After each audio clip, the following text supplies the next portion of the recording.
Bonjour, nous parlons souvent des progrès de l'IA, de leurs prouesses, mais pas très souvent de la façon dont ils accomplissent cela vraiment.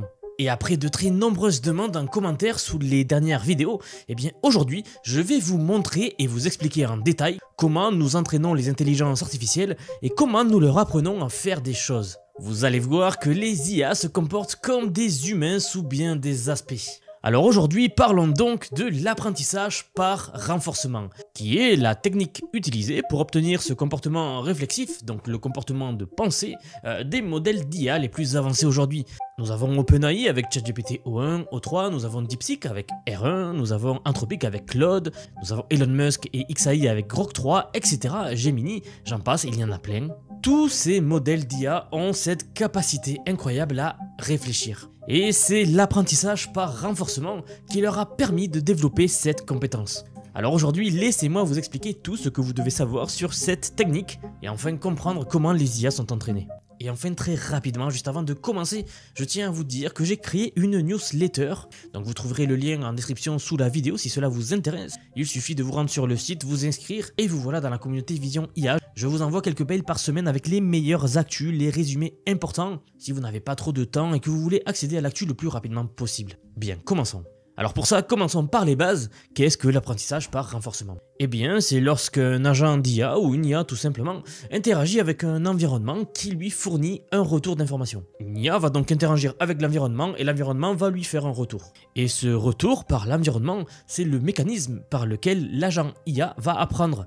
On l'appelle aussi la récompense. Vous avez déjà entendu ce terme, c'est la récompense lorsque nous entraînons les IA. Et pour faire simple, cette récompense, elle va indiquer à l'agent IA si l'action qu'il est en train de faire, elle est bonne ou mauvaise par rapport à l'objectif fixé. Et donc, avec le temps, l'agent IA va apprendre à maximiser les récompenses qu'il reçoit grâce à ces actions-là. Et j'ai reçu énormément de questions qui me demandaient mais qu'est-ce que c'est qu'une récompense pour une IA? Ça peut paraître assez flou, je dis souvent que nous entraînons les IA de la même manière que nous pouvons entraîner un chien en lui donnant des récompenses lorsqu'il fait des tours par exemple. Et d'après ce que j'ai vu dans les commentaires, ce concept n'est pas tout à fait clair pour la plupart d'entre vous. Sachez juste que l'agent IA ne comprend pas vraiment les actions qu'il entreprend. Il sait simplement que telle action génère la récompense maximale. Car je le répète, vous avez été nombreux à me demander comment est-ce qu'une IA peut-elle vouloir une récompense? Eh bien, contrairement à une humaine, l'IA ne désire pas vraiment une récompense dans le sens où nous l'entendons. La récompense pour une IA, c'est simplement un signal mathématique qui va guider son apprentissage. Vous le savez, j'aime bien utiliser des images et des métaphores, alors on va faire la chose suivante. Imaginez un thermostat programmé pour maintenir une température précise. Eh bien, ce thermostat-là n'a pas envie d'atteindre 21 degrés. C'est simplement la valeur vers laquelle son système est configuré pour converger. Eh bien, de la même façon, quand nous parlons de récompense pour une IA, eh bien, nous désignons une valeur numérique qui indique au système d'IA s'il s'approche ou s'il s'éloigne du comportement souhaité. C'est comme le jeu du chaud ou froid mathématique. Eh bien, lorsqu'une IA va générer une sortie ou va prendre une décision, cette action, elle va être évaluée par une fonction mathématique qui va produire un score. Et le système est ensuite ajusté pour maximiser le score lors des prochaines itérations. En fait, l'IA, elle va apprendre tout simplement à produire des résultats qui correspondent au mieux à ce que nous attendons d'elle en maximisant le score. En fait, ce n'est pas une motivation ou un désir comme nous le concevons humainement, mais plutôt un mécanisme d'optimisation mathématique, on va dire cela. Vous vous en doutez, mais l'IA ne ressent pas de plaisir ou ne ressent pas de satisfaction quand elle reçoit une bonne récompense. Elle ajuste simplement ses paramètres internes selon une direction précise définie par ses concepteurs même, par les chercheurs qui ont défini la récompense, le score à atteindre par l'IA. Eh bien, c'est cette méthode-là qui permet aux modèles avancés comme ChatGPT O1, Claude 3.7, DeepSeek R1 et bientôt DeepSeek R2 et de développer des comportements qui nous semblent donc réfléchis et surtout qui nous semblent intelligents. Vous pourriez alors me demander, mais qu'est-ce qu'il se passe si la récompense est mal définie? Eh bien oui, ça existe et c'est une question très sérieuse. Les chercheurs qui développent des IA peuvent se tromper ou alors ne pas faire exprès en choisissant une mauvaise récompense ou pensant choisir la bonne alors qu'elle ne correspond pas du tout à ce que nous voulons. En fait, en faisant cela, en définissant mal une récompense, eh bien l'agent IA va développer un comportement indésirable qui n'est pas du tout aligné avec nos intentions. Et ce mot est important, l'alignement des IA. C'est un vaste sujet dans le monde des IA. En fin de vidéo, je vais vous montrer une vidéo YouTube qui parle parfaitement de ce sujet-là. Je vous le renverrai donc en fin de vidéo si cela vous intéresse. Mais quoi qu'il en soit, on appelle cela des récompenses mal spécifiées. Et l'agent IA, eh bien, lui, il ne peut pas faire la différence entre une bonne récompense et une mauvaise récompense, vous vous en doutez. Il essaie simplement d'optimiser la récompense que nous avons établie avant. Alors si c'est pas assez clair, voici un exemple concret. Des chercheurs d'OpenAI ont mis en place un jeu de course de bateau. En fait, ils essayaient d'apprendre à l'IA à devenir le meilleur capitaine possible, le meilleur pilote de bateau possible. Eh bien, l'objectif initial était de terminer la course le plus rapidement possible. On pourrait se dire, voilà, c'est une bonne définition de récompense. S'il finit le plus vite possible le trajet, ça veut dire que c'est un bon conducteur. Cependant, le système de points du jeu récompensait le joueur, donc le l'IA, et pour l'aider, ils ont créé un système de points du jeu qui récompensait le joueur, donc l'IA, à chaque fois qu'elle touchait des cibles bonus sur le parcours. Et bien voilà, l'IA, elle a découvert quelque chose d'intéressant. Si elle tournait en rond et touchait ces objets bonus sans jamais finir la course, eh bien elle obtenait beaucoup plus de points qu'en finissant d'un coup. Donc plus de récompenses. Et ça, ce n'était pas du tout ce que nous voulions. Nous voulions juste qu'elle termine la course le plus vite possible et en déduire le meilleur pilote parmi elles. Ce qu'il s'est passé, c'est ce que l'on appelle le piratage de la récompense. L'IA, elle a trouvé une faille, une façon de tricher. Et attention, je le répète, elle ne sait pas ce que c'est que tricher. Elle essaie simplement de maximiser la récompense. Et elle a découvert une faille dans ce jeu-là. Mais c'est bien ça qui est le plus surprenant ici, c'est que les IA, eh bien, elles adorent faire ça. À vrai dire, nous avons des milliers de cas documentés où l'IA, les intelligences artificielles, ont adopté un comportement non prévu dans le but de maximiser une récompense donc, à laquelle nous ne nous attendions pas du tout. Et ça, c'est un problème un petit peu délicat. Car en fait, avant, il était très difficile de contrôler les IA et elles étaient ce que l'on appelle mal alignées. Elles produisaient des résultats que nous ne nous attendions pas du tout. Alors, j'en avais déjà parlé à l'occasion d'autres vidéos, mais un YouTuber qui s'appelle Ego a sorti une vidéo super par rapport à cela, où il explique en détail le mauvais alignement des IA, notamment grâce à l'exemple des trombones. Mais ça, je vous en reparle en fin de vidéo. Donc voilà, les chercheurs se trouvaient face à cette situation-là. Et bien pour résoudre tous ces problèmes, c'est là que la vérification des récompenses devient cruciale. La question clé est vite devenue la suivante: comment nous assurer que la récompense va représenter vraiment le résultat que nous souhaitons? Eh bien c'est la vérification des récompenses qui nous permet de confirmer que les récompenses sont des indicateurs fiables et de succès. Je vais vous expliquer ça, vous allez tout comprendre. Car en fait, maintenant que vous avez en tête ces concepts de base, passons au concept suivant, les récompenses vérifiables, qui sont incroyablement importantes dans l'univers des modèles de réflexion et depuis la sortie de DeepSeek-R1. J'en ai parlé à de nombreuses reprises dans les dernières vidéos si vous les avez visionnées, mais on parle ici d'apprentissage par renforcement avec récompenses vérifiables. Je viens de vous expliquer la première partie de cette phrase, l'apprentissage par renforcement, alors maintenant voyons la deuxième partie, c'est-à-dire les récompenses vérifiables. Car oui, c'est l'aspect clé qui va permettre au modèle d'apprendre à réfléchir. Mais d'ailleurs, si vous observez la vitesse exponentielle à laquelle les Claude, Grok ou ChatGPT, comme nous venons de le voir, évoluent en fait, et que vous ne voulez pas rester sur le carreau, j'ai développé quelque chose de très spécifique pour vous. Je vous apprends l'IA. Oui, j'ai créé une formation ultra accessible qui vous plonge directement dans l'écosystème IA. C'est pratique, efficace et surtout pas cher. Dedans, je vous montre comment exploiter tous ces modèles de raisonnement là pour automatiser vos tâches complexes, comme nous venons de le voir avec l'apprentissage par renforcement, mais bien plus encore. D'ailleurs, je reçois beaucoup de questions qui me demandent pourquoi est-ce que le prix est si bas. Eh bien, je le dis souvent, mais je vais le répéter, c'est car je veux que vous puissiez vous former à l'IA sans débourser des centaines, voire des milliers d'euros. Il y a beaucoup trop de formations qui sont surenchéries, alors que cette connaissance-là devrait être abordable pour tous. Notre communauté compte déjà plus de 900 personnes et les retours sont franchement stupéfiants, donc merci pour le soutien. Mais voilà précisément pourquoi, c'est grâce à ce soutien que je tiens à maintenir ce prix abordable. Alors voilà, si vous avez toujours voulu maîtriser l'IA pour automatiser vos processus, générer des revenus complémentaires, ou alors simplement rester à la pointe de cette révolution technologique qui s'annonce, c'est le moment ou jamais. Car en fait, soyons honnêtes, dans quelques mois, ceux qui sauront exploiter ces modèles de raisonnement hybrides comme ChatGPT O3 par exemple, eh bien auront un avantage concurrentiel décisif sur les autres. Tous les liens sont dans les commentaires épinglés sous cette vidéo, donc ne ratez pas cette opportunité.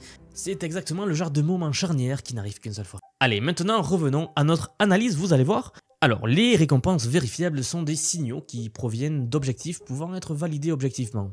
Je m'explique, voici un exemple très simple. 2 plus 2 égale 4. Si une IA va prédire que 2 plus 2 égale 4, eh bien nous savons que c'est vrai, donc nous pouvons vérifier cela. C'est une récompense vérifiable. Mais bien sûr, vous vous en doutez, il existe de très nombreux domaines de connaissances qui ne sont pas aussi facilement vérifiables. Pensez à tout ce qui est créatif. Écrire un poème, raconter une histoire, composer une chanson ou que sais-je d'autre, tout ce qui est un peu créatif de cette façon-là, eh bien ces choses ne peuvent pas être vérifiées objectivement. Si je demande à une IA d'écrire un poème, comment puis-je lui dire si elle a réussi ou échoué à votre avis? Je peux exprimer ma préférence personnelle, lui dire oui c'est un bon poème ou non c'est un mauvais poème, mais ce n'est pas une méthode qui peut être automatisée à grande échelle, vous vous en doutez, et ce n'est pas vérifiable. En fait, pour les récompenses vérifiables, il y a cette nécessité qu'elles doivent être correctes. Elles doivent être correctes de façon vérifiable, en utilisant l'automatisation ou toute autre forme de vérité objective. Vous allez comprendre ça, revenons au jeu du bateau une dernière fois.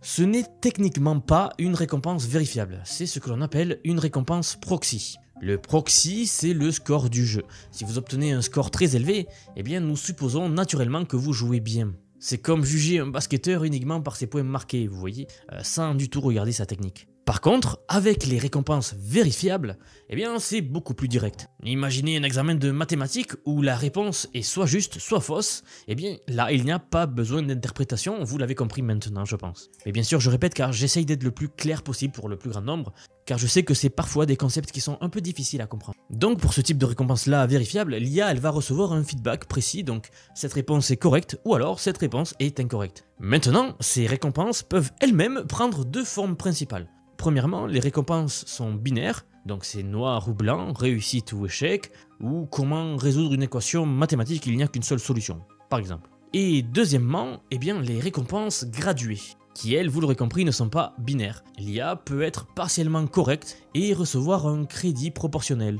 comme une dissertation où plusieurs éléments d'une réponse sont évalués séparément. Si vous faites 3 paragraphes bien et un mauvais, vous aurez quand même des points. Vous voyez, c'est ça les récompenses gratuites. Donc voilà un aspect crucial que nous devons considérer et c'est le choix entre récompenser le processus ou récompenser le résultat. C'est une approche complètement différente, vous voyez.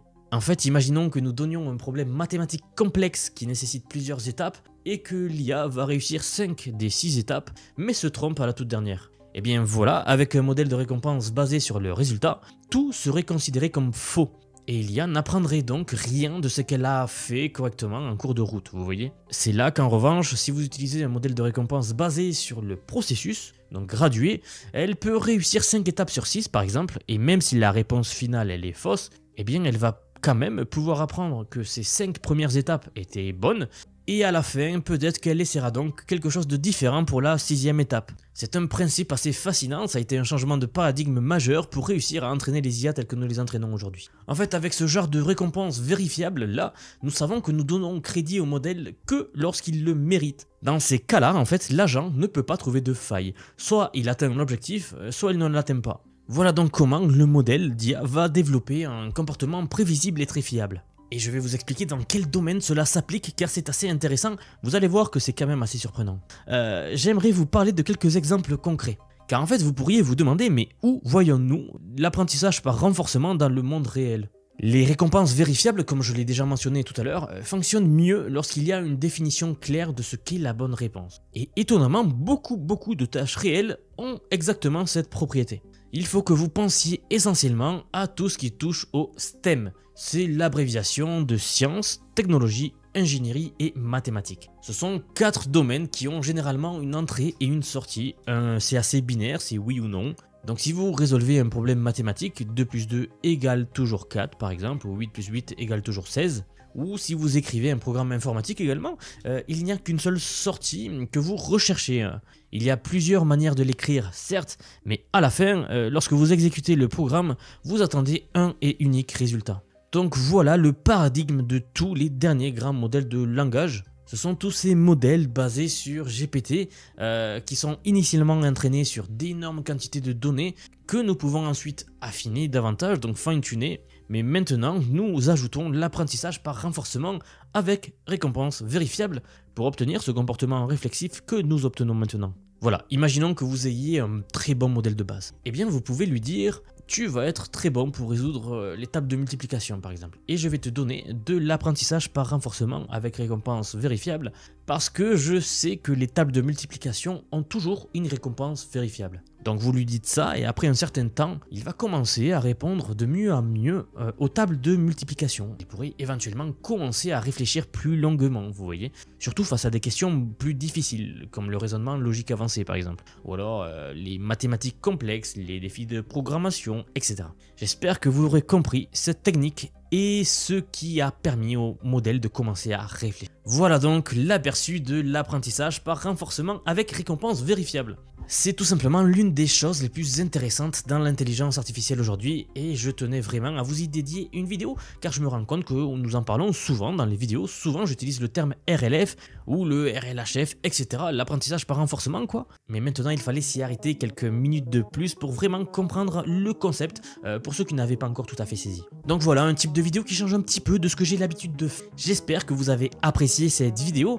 Si c'est le cas, n'hésitez pas à vous abonner si ce n'est pas déjà fait, si vous ne voulez pas louper ce genre de contenu. Je vous rappelle également que vous trouverez sous la vidéo tous les liens de la formation. Si vous voulez apprendre à utiliser l'IA, eh bien c'est maintenant, il n'y a pas de meilleur moyen, il n'y a pas de meilleur moment. C'est maintenant que tout s'enflamme dans le domaine de l'IA, ça ne s'arrête pas.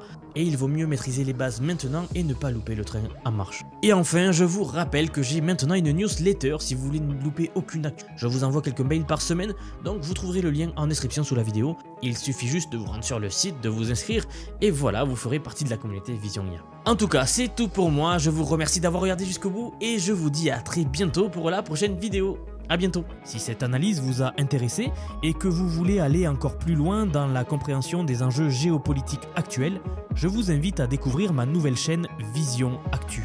Vous y trouverez des analyses approfondies sur ce sujet et bien d'autres qui façonnent notre présent et notre futur. N'oubliez pas de vous abonner aux deux chaînes pour ne rien manquer. A très bientôt pour de nouvelles analyses.